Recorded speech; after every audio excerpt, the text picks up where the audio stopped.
ಕೊಟ್ಟಿದ್ದಾರೆ. ಉಚಿತ ಗ್ಯಾರಂಟಿಗಳು ಮತ್ತು ಆ ದೇವ್ರು ಕಾಪಾಡಬೇಕು.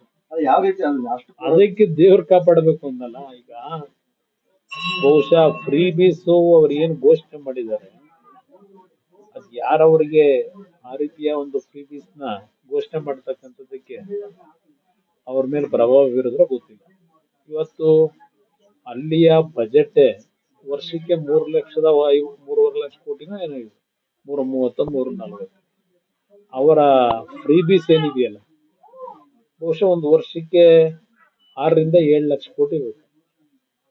ಅವ್ರ ಬಜೆಟ್ 3.5 ಲಕ್ಷ ಕೋಟಿ.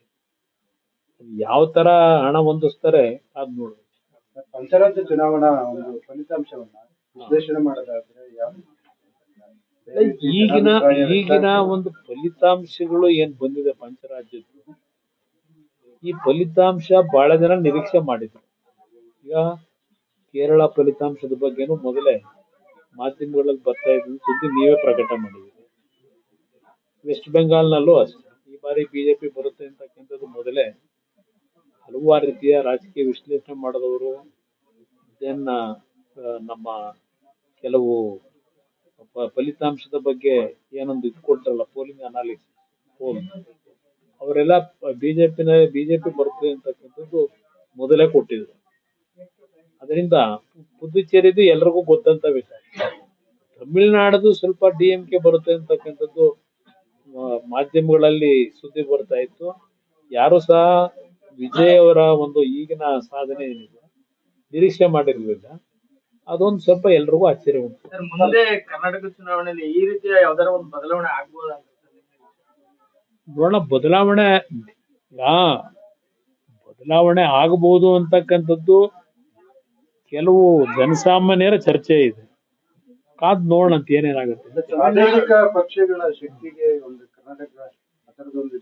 ಕರ್ನಾಟಕದಲ್ಲಿ ಆ ಮಟ್ಟಕ್ಕೆ ಪ್ರಾದೇಶಿಕ ಪಕ್ಷಗಳು ಅಂತ ಹೇಳಿ ಸ್ವತಂತ್ರವಾಗಿ ಬರ್ತಕ್ಕಂಥ ಒಂದು ವಾತಾವರಣ ಇದೆ. ಇಲ್ಲಿಯ ರಾಜಕಾರಣಕ್ಕೂ ತಮಿಳುನಾಡಿರ್ಬೋದು, ಬೇರೆ ರಾಜ್ಯದ ರಾಜಕಾರಣಕ್ಕೂ ಬಹಳ ವ್ಯತ್ಯಾಸ. ತಮಿಳುನಾಡು ಫಲಿತಾಂಶನ ಕೇರಳ ಫಲಿತಾಂಶ ಕಾಂಗ್ರೆಸ್ ಒಪ್ಕೊಳ್ತಿದೆ, ಆದ್ರೆ ವೆಸ್ಟ್ ಬೆಂಗಾಳಲ್ಲಿ ED IT ಎಲ್ಲವನ್ನೂ ಕೂಡ ಉಪಯೋಗ ಪಡ್ತಾರೆ. ಈಗ ಅವ್ರಿಗೆ ಬೇಕಾದಂತ ರೀತಿನೆಲ್ಲ ಅವ್ರು ವ್ಯಾಖ್ಯಾನ ಮಾಡ್ತಾರೆ ಕಾಂಗ್ರೆಸ್. ಅವ್ರಿಗೆ ಬೇಕಾದಾಗ ಚೆನ್ನಾಗಿದೆ ಅಂತಾರೆ, ಅವರಿಗೆ ಜಯ ಇಲ್ಲದೆ ಇದ್ದಾಗ ಅದು ಸರಿ ಇಲ್ಲ ಅಂತ. ರಾಜ್ಯಪಾಲರ ಆಡಳಿತಕ್ಕೂ ಸಹ ಆದ್ರೂ ಪರವಾಗಿಲ್ಲ ಅಂತ ಅದು ಒಂದ್ಸಲ ಸ್ಪಷ್ಟ ಬಹುಮತ ಎಲೆಕ್ಷನ್ ಕಮಿಷನ್ ಇಂದ ಘೋಷಣೆ ಆದ್ಮೇಲೆ ಯಾರಿಗೆ ಬಂದಿದೆ ಅಂತ ಹೇಳಿ ಆ ರೀತಿಯ ಒಂದು ವಾತಾವರಣ ನಮ್ಮ ಸಂವಿಧಾನದ ವ್ಯವಸ್ಥೆನಲ್ಲಿ. ಅದರಿಂದ ಮಮತಾ ಬ್ಯಾನರ್ಜಿ ಅವರು ನಾನು ರಾಜೀನಾಮೆ ಕೊಡೋದಿಲ್ಲ ಅಂತಕ್ಕಂಥದ್ದು ಅವೆಲ್ಲ ಒಂದು ರೀತಿ ಬಾಲಿಶವಾದಂತ ಒಂದು ಹೇಳಿಕೆಯನ್ನು ಇದೆ. ಅವರ 50 ವರ್ಷದ ಸಾಧನೆ ಬಗ್ಗೆ, ರಾಜ್ಯಕ್ಕೆ ಅವರು ಕೊಟ್ಟಂತ ಕೊಡುಗೆ ಹಿನ್ನೆಲೆಯಲ್ಲಿ 50 ವರ್ಷಗಳನ್ನೇ ಪೂರೈಸಿದ್ದಾರೆ. ಬಿಜೆಪಿ ಪಕ್ಷದಿಂದ ಕಾರ್ಯಕ್ರಮ ನಡೀತಿದೆ. ನನಗೆ ಬೇರೆ ಕಾರ್ಯಕ್ರಮಗಳಿವೆ.